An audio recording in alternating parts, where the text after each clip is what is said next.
Peter en de Wolf is een muzikaal sprookje. En dat betekent dat iedereen die in het verhaal meedoet, voorgesteld wordt door de instrumenten.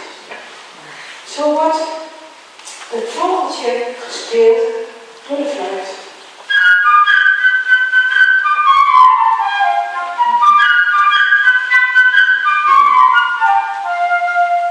En eet door de hobo.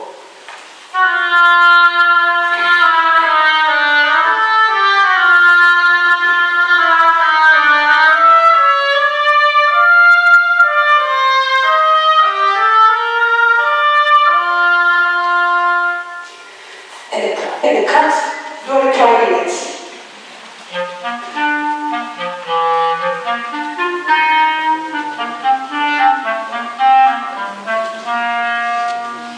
En opa wordt gespeeld door de fagot.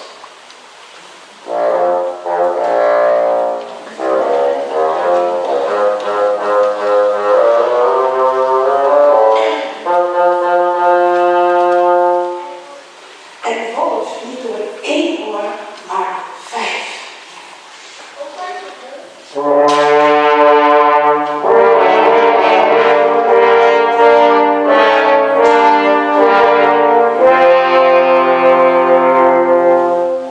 En de jagers met hun geweerschot door de palken.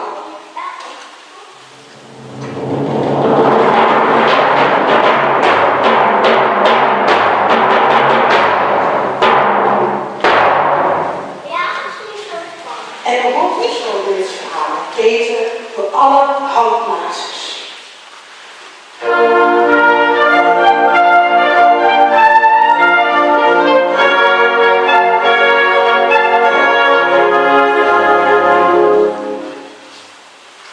Er was eens een jongetje en het heet Peter.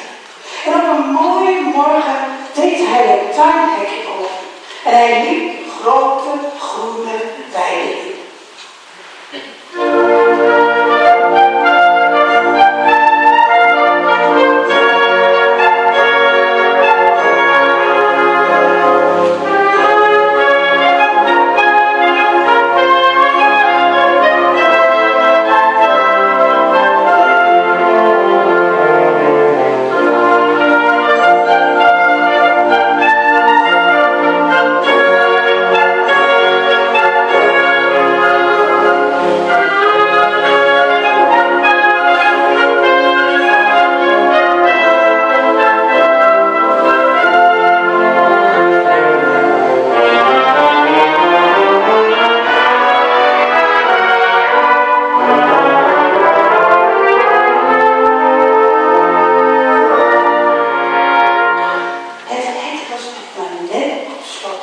Of daar kwam uit de bosjes, langzaam aangesloten, een dikke, enge, grote, boze wolf.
Maakte Peter